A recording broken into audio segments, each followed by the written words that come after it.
were hunters and foragers. The frontier was everywhere.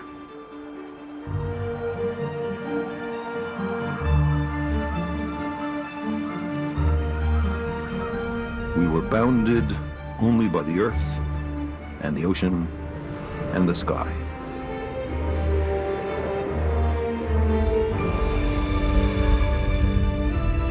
The open road still softly calls, like a nearly forgotten song of childhood. For all our failings, despite our limitations and fallibilities, we humans are capable of greatness. How far will our nomadic species have wandered by the end of the next century and the next millennium?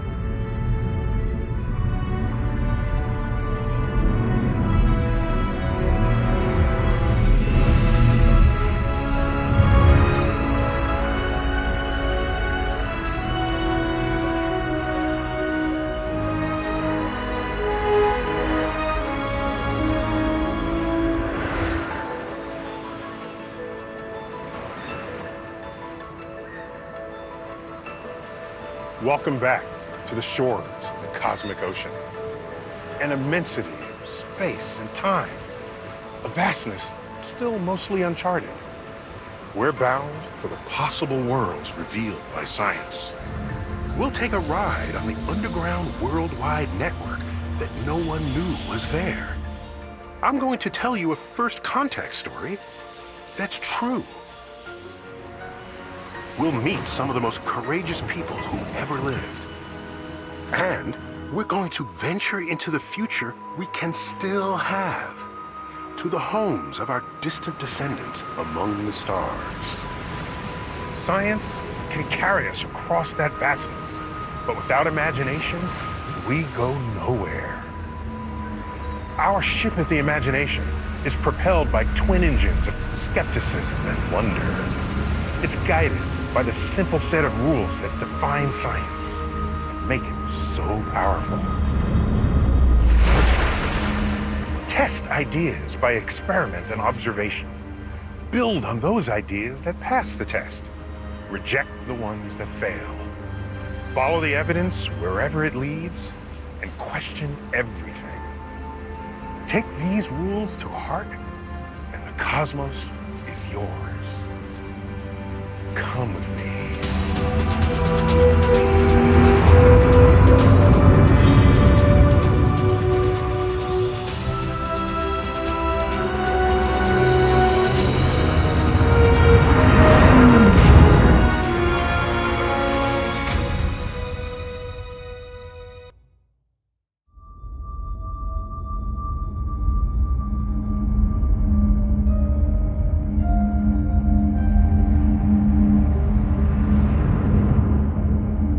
Our ship of the imagination can take us anywhere in space and time. The cosmos is right outside our front window. If you want to see the past, look down.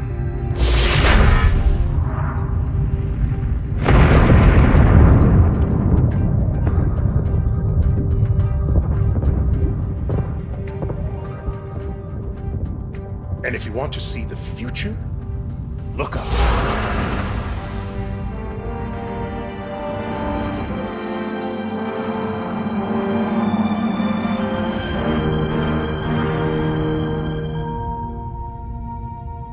On this voyage, we're bound for a distant galaxy. And we'll discover how we as a species became explorers of the cosmos. There she is. NASA's Voyager 1. Launched in 1977, she is the most distant object built by human hands. She's done some hard traveling since our last encounter. Logged another 1.5 billion miles. Voyager's making for other parts of our Milky Way. But we have another far more distant destination. The cosmic ocean is made of space and time. You can't move in space without also moving in time. Our voyage will take us a long way from home, a little more than 1 billion light years. We're also traveling 1 billion years into the past to an event so violent it will even shatter time.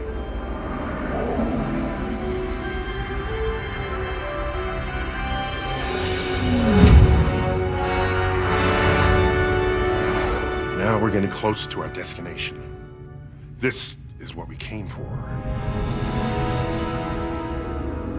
These two black holes were born from the collapse of a pair of massive stars. And they've been doing a gravitational tango ever since, for millions of years. We're here for the climax. When those two collide, they will set off a space-time tsunami that will stretch and compress space in all directions. And it will slow down time itself before speeding it up and slowing it down again.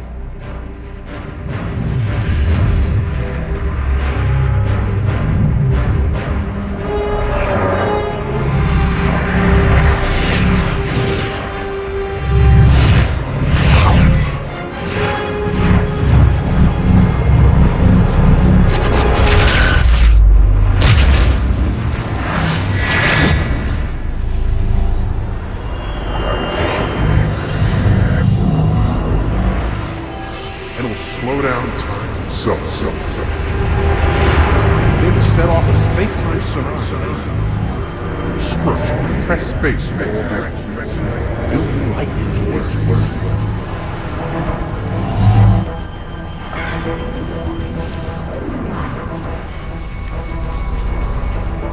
What does an event that took place more than 1 billion light years away have to do with us? Albert Einstein was the first to understand that matter could send ripples across space-time. He imagined that catastrophic explosions of matter should create something much bigger than ripples. Great waves, gravitational waves.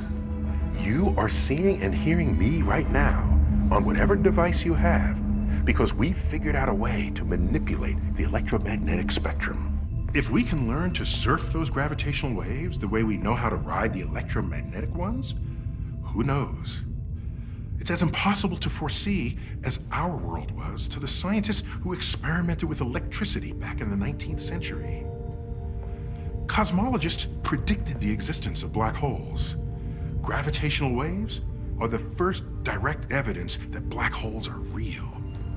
But they may also provide a new way of knowing and exploring the cosmos. We can add it to the other senses that science has devised to penetrate the great dark ocean. All the kinds of light we use. Gamma ray, X-ray, ultraviolet, infrared, microwave, radio wave, and visible light. This newest way to search the cosmos could help us to one day know what's happening inside those black holes and the other hidden places that make up most of the universe. What if we could detect the gravitational waves that were caused by the first moment of creation, the birth of the cosmos? What if we could extend our vision to see the whole sweep of 14 billion years of cosmic evolution?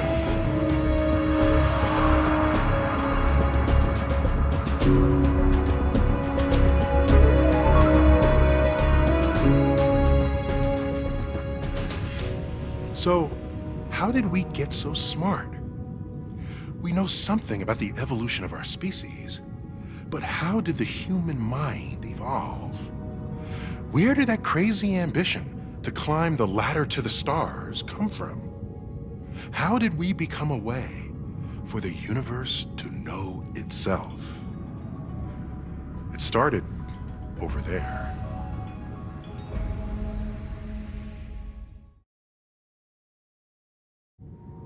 The cosmic calendar is a way for us to grasp the vastness of time.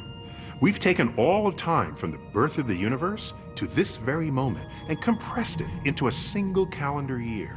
On this scale, every month represents a little more than 1 billion years. Every day represents nearly 40 million years. Our own story begins with all the other life on our little world. Every living thing on Earth is descended from a single origin. It happened in the deep ocean darkness on September 15th, about 4 billion years ago. Within this tiny single-celled organism was a kind of chemical ladder, the DNA double helix. Star stuff. Oxygen, carbon, nitrogen, elements cooked in the hearts of distant stars combined with hydrogen from the Big Bang to become alive on this little world. Through random changes, mutations in the genes, some of which led to more successful life forms, what we call evolution by natural selection, the ladder grew, adding more and more rungs. It took another 3 billion years for life to evolve the complexity of the plants and animals that you could see with the naked eye.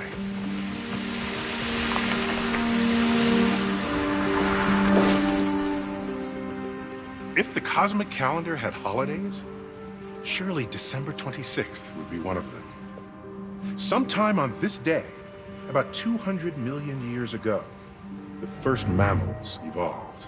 They brought a new feature to life on Earth, the neocortex. Back in the Triassic, the odds were against her kind. But the dinosaurs that terrorized the mammals went extinct.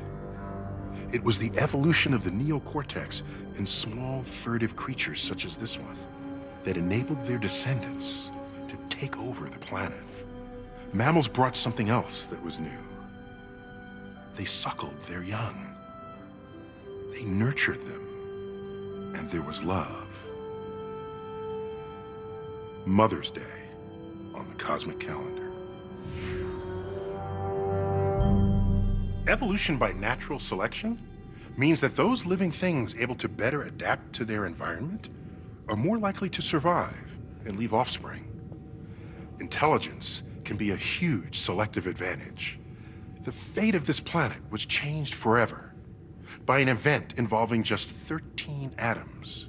How small is 13 atoms? It's a quadrillionth the size of a grain of salt. A mutation occurred in the DNA of just one of our ancestors. Every source of self-esteem, everything we've learned and built, might come down to nothing more than this. One base pair of a single gene, just a single rung, programmed the neocortex to grow larger still and fold more deeply. Maybe it was a random zap from a cosmic ray, or a simple error in transmission from one cell to another. Whatever it was, it led to a change in our species that would ultimately affect every other species of life on Earth. It happened late on New Year's Eve, on this cosmic calendar of ours.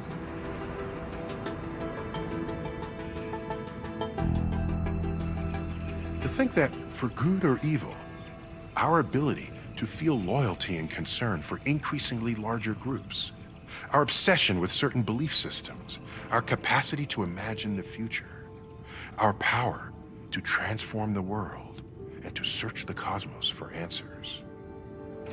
The very name we gave to our own species, Homo sapiens, Latin for wise persons, all of it comes down to nothing more than a single rung on our tiny DNA ladder to the stars.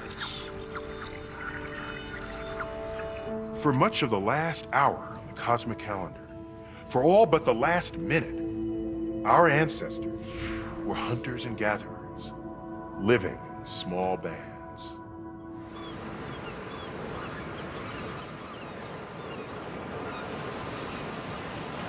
You know, when people just shrug and say, chalk it up to human nature, it puzzles me. They're usually talking about our greed, our arrogance, our violence. But we've been human for at least a couple 100,000 years. For most of that time, we weren't that way at all. How do we know? From the accounts of explorers and anthropologists encountering surviving hunter-gatherer societies across 4 centuries.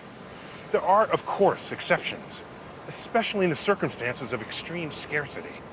But the overwhelming consensus paints a picture of humans who lived in relative harmony with each other and the environment. We shared the little we had because we knew that our survival depended on the group. We didn't prize wealth beyond our needs because possessions would just weigh us down as we wandered. We were different from our non-human primate ancestors, with their alpha males bullying their way to dominance.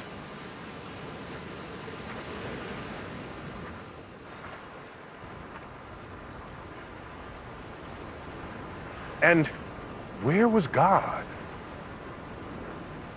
Everywhere. In the rocks and in the rivers, in the trees and the birds and every living thing. That was human nature for a couple of 100,000 years. I'm standing on the southern tip of Africa and imagining what it was like sometime in the last hundreds of thousands of years. Back then, Africa was home to all the world's Homo sapiens, all 10,000 of them. If you were an extraterrestrial on a survey mission, you might have thought we were an endangered species. Someday soon, there will be 10 billion of us. What happened? How did we become the globe-girdling, space-traveling species that we are today?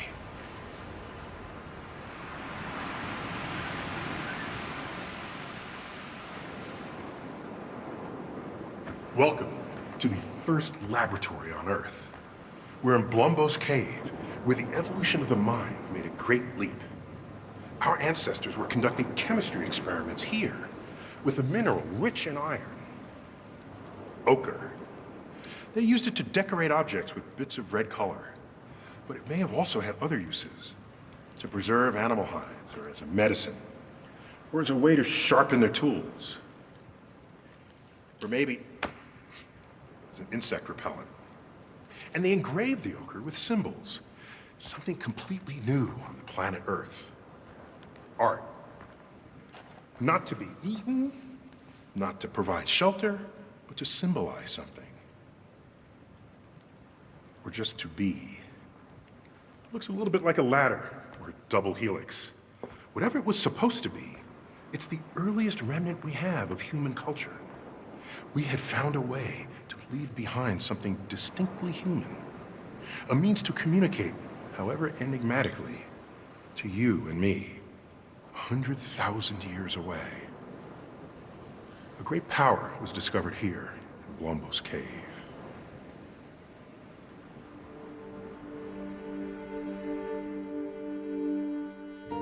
At 25 cosmic seconds to midnight, between 10 and 12,000 years ago, humans discovered another great power. Instead of foraging for food, we learned how to grow it in the earth. This changed everything. Our ancestors did something else they had never done before. They invented new tools, technology, to plant and pull food out of the earth. They settled down and moved indoors.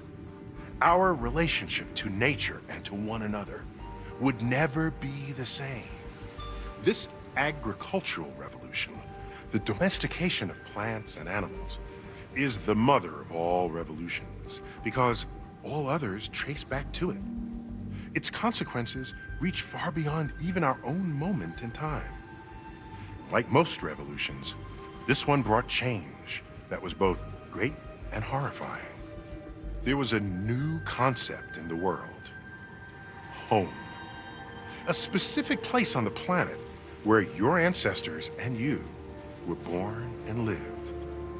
And over time, these settlements grew larger until about 20 cosmic seconds ago, or around 7,000 BCE.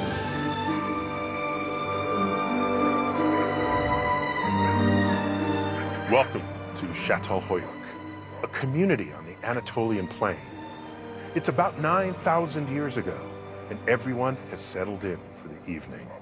Tonight, roughly the same number of people who once populated all of Africa are living together in this proto-city. The city is such a new idea, they haven't invented the street yet, or the window, So the only way you can get into your apartment is to walk along the rooftops till you arrive at the opening to your dwelling. Çatalhöyük lacked something much more significant than streets and windows. There is no palace here. The bitter price that the invention of agriculture cost human society had yet to be paid. Here, there was no dominance of the few over the many. There was no 1% attaining lavish wealth while most everyone else merely subsisted. Forensic analysis of the women, men, and children who lived here show a remarkable similarity in diet. They still cherished the hunter-gatherer ethos of sharing. Çatalhöyük was egalitarian. The weakest ate the same food that the strongest did, and everyone lived in the same kind of home. But man, it was anything but drab. Come on, I'll show you.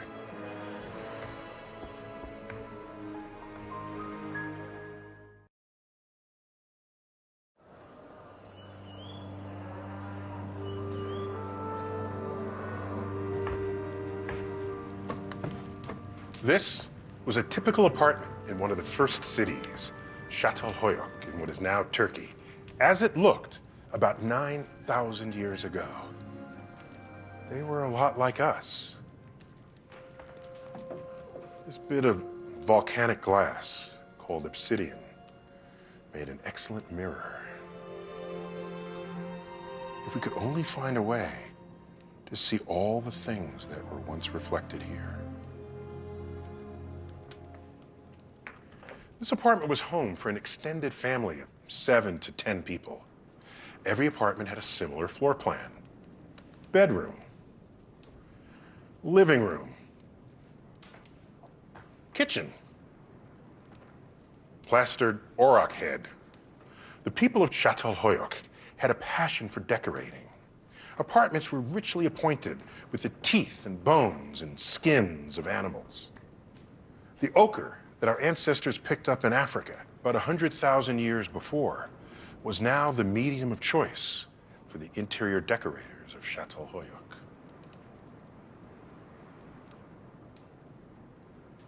And the red ochre had yet another profound application. They used it to create an entirely new art form, the map. For the first time ever, humans created a two-dimensional representation of their location in space and time.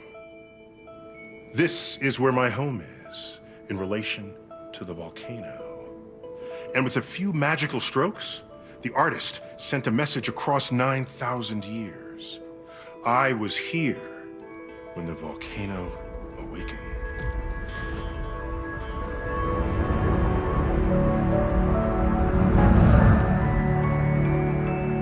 The experiment at Çatalhöyük was a success, and within a few thousand years, there were cities everywhere.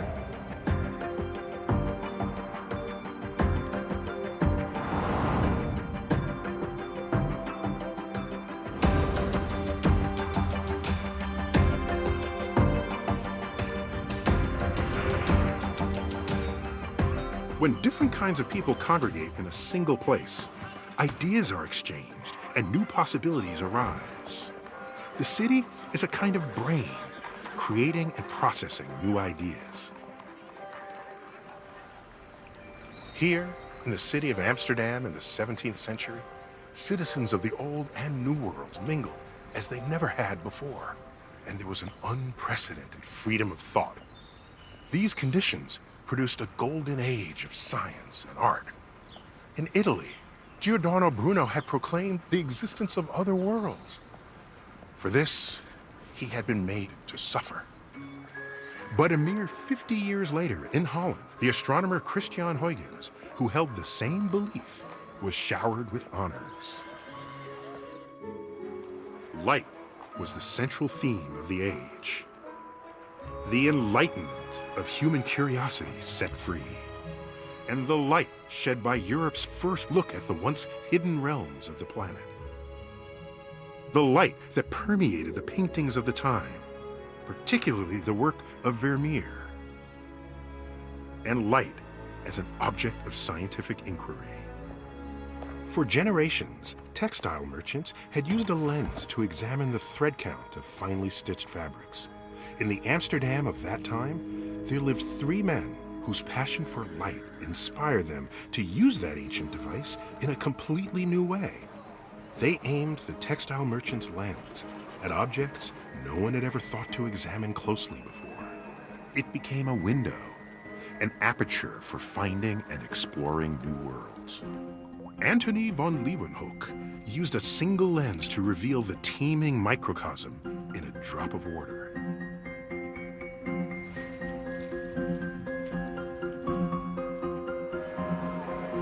His friend, Christian Huygens, used 2 lenses to bring the stars, planets, and moons close enough to reveal their features. Huygens became the first to see that Saturn's rings did not touch the planet, and the first to understand what they really were. He also discovered Saturn's largest moon, Titan. Huygens, like Bruno, believed that the stars were other suns, orbited by their own systems of planets and moons. But why was there no hint of those other worlds and their living things in the sacred books? Whatever disquiet this contradiction may have stirred in the hearts and minds of the leaders of the Enlightenment, there was only one man who dared to address it head-on. He was another wizard of light. Baruch Spinoza had been a member of the Jewish congregation of Amsterdam through his teenage years. But in his early 20s, he began to speak publicly of a new vision of God. Spinoza's God was the physical laws of the universe. His sacred text, the Book of Nature. The Jews of Amsterdam were mostly refugees from the vicious inquisitions in Spain and Portugal, where so many of them had been tortured and murdered. Amsterdam had offered the Jews a refuge, and they must have seen Spinoza's radical ideas as a threat to their hard-won security in Holland. They excommunicated the young rebel and decreed that he must be forever shunned. Spinoza accepted their punishment with dignity, but without a trace of submission. He moved nearby to The Hague, where he went even further, daring to write that the Bible was not dictated by God, but written by human beings. Spinoza wrote, "Do not look for God in miracles. Miracles are violations of the laws of nature. God is best apprehended in the study of those laws." No one had ever said these things aloud before. Spinoza knew that he was testing the limits of free thought, even for Holland. To him, an official state religion was more than spiritual coercion of the individual. Spinoza regarded the miraculous events of the major religious traditions as organized superstition. In his view, magical thinking posed a danger to the future citizens of a rational, free society. There could be no such thing as democracy without the separation of church and state. He wrote a book that introduced the ideas at the heart of the American and many another revolution. Then, as now, there were those who were threatened by this view of God.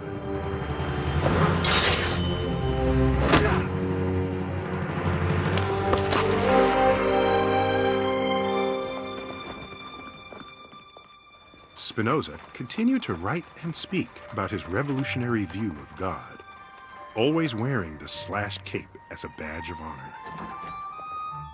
He died at 44, possibly from inhaling particles of dust during his years of grinding lenses for microscopes and telescopes. 250 years later, another man with a passion for light made a pilgrimage to the humble workroom that had been preserved as a testament to the vast influence of Spinoza's philosophy. This man, world famous for finding a new law of nature, was often asked if he believed in God.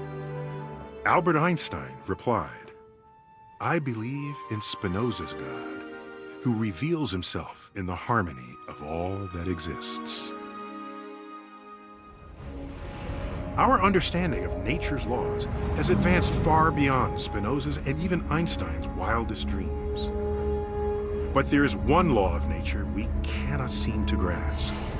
Inscribed in the Book of Nature is a parable about an ancient alliance between two kingdoms and those who would tear it apart.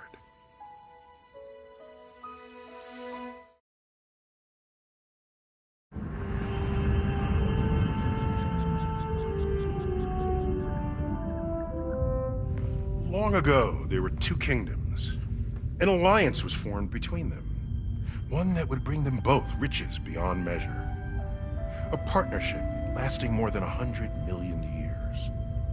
And then, a new kind of being evolved in one of the two kingdoms. Its descendants plundered the riches and violated the alliance. In their arrogance, they became a mortal danger to both kingdoms and to themselves.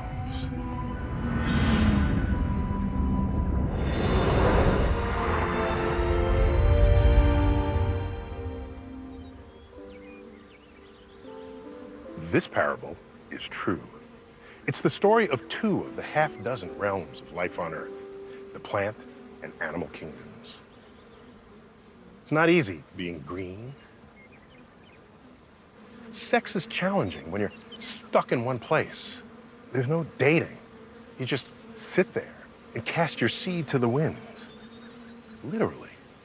You just wait for the wind to blow. If you get lucky, some of your pollen will be carried away and land on the sexual reproductive part of another plant. The plants play this hit or miss game of chance for a couple of 100 million years until insects evolve to play Cupid. What resulted was one of the great co-evolution marriages in the history of life. The insect would visit a flower for a dinner of protein-rich pollen. Inevitably, some of the pollen would stick to the body of the insect. The insect would visit another flower, bringing along the leftovers on its body. That pollen fertilized the next flower, allowing it to reproduce. It was a win-win deal for both the flowers and the insects, causing a series of delightful evolutionary developments. A new plant arose that produced sugary nectar in addition to the pollen. Now, the insects came not just for their basic meal of pollen, but also for dessert. The insects got chubbier, evolved furry bodies, and even little pouches on their legs to snag more pollen on their daily rounds of the flowers. Now, there were bees. This was a bonus for yet another species of the animal kingdom. Us. We are indebted to the bees and their fellow pollinators for something even more vital to our survival. Every third bite of food you take, and this is even true for those of us who are omnivores, was made possible by them.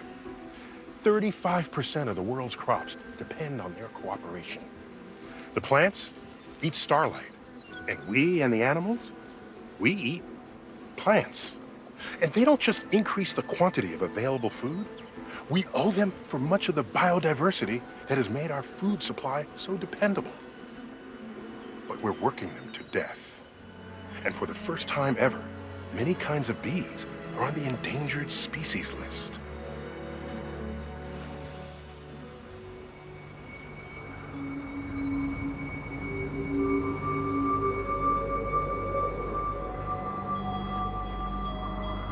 I think you know where this is headed.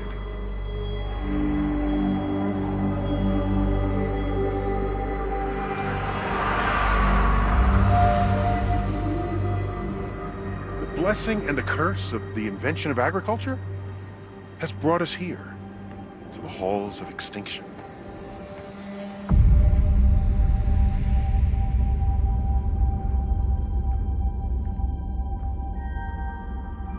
A memorial to all the living things lost in the mass extinction events in Earth's history.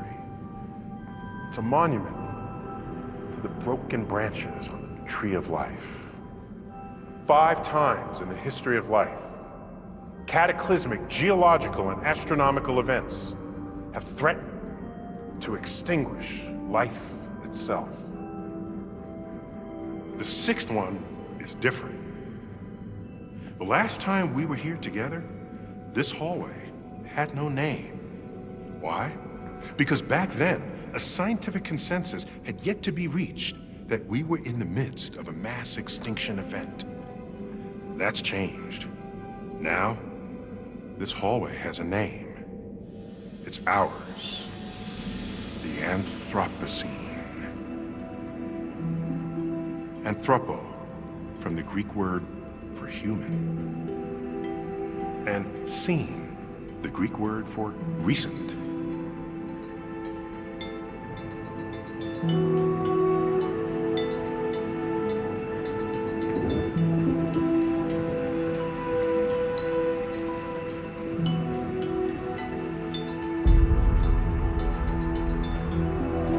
These are the species we hunted to extinction back when we were wanderers, including our own cousins, the Neanderthals.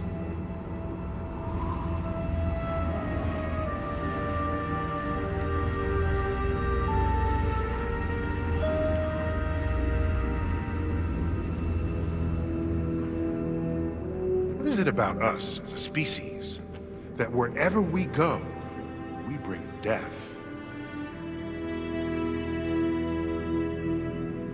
Beyond here lies the future. Even now, it's not too late to keep this corridor from lengthening. If we fail,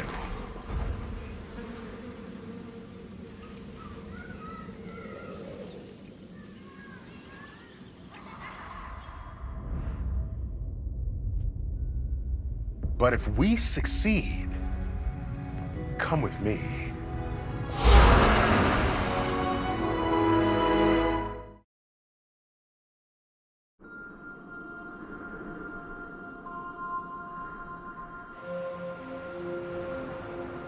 In a possible future, only decades away, Project Starshot, a flotilla of 1,000 spacecraft, will depart from Earth. This part of the Atacama Desert, west of the Andes Mountains, is so dry that it hasn't rained in recorded history. And that's great for us, because we're going to need the clearest of skies.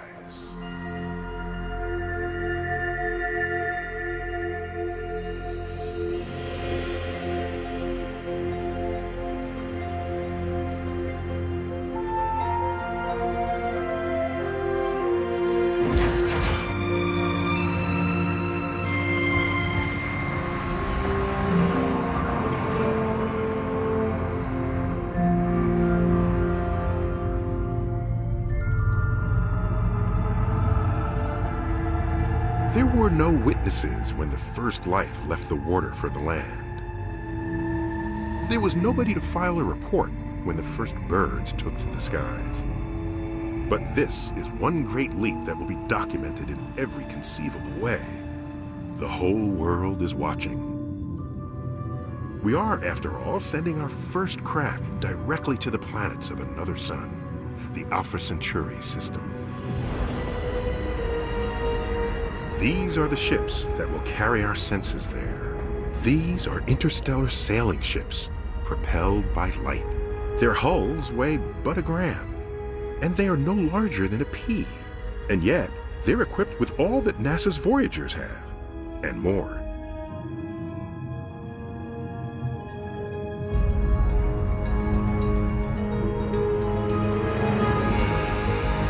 When the first light blasts forth from this phased array of lasers, the spacecraft will accelerate from 0 to 20% of the speed of light in mere minutes. Inside each nanocraft is everything needed to perform the preliminary reconnaissance of the worlds of another star and return that visual and scientific information back to Earth. Space is mostly empty. But there are tiny dust particles that could wreak havoc if they were to collide with nanocraft traveling at such high speeds.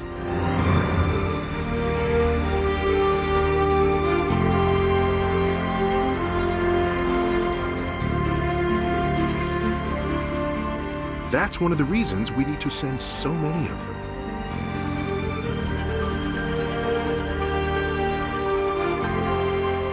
Voyager 1 is traveling at 38,000 miles per hour. It left home more than 40 years ago.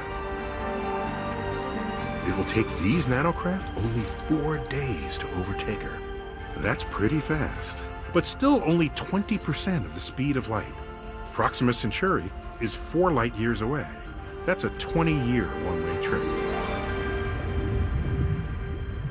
Orbiting Proxima Centauri, there is a world in the habitable zone where we think life might flourish. Our robotic emissaries will send accounts from these new worlds. Their messages will race back to us on radio waves at the speed of light. They'll take 4 years to reach us. 20 years one way, 4 years back. That's a 24-year round trip. Many of you will be there then, to read and to write those new pages in the book of nature, and to chart our future course of wandering.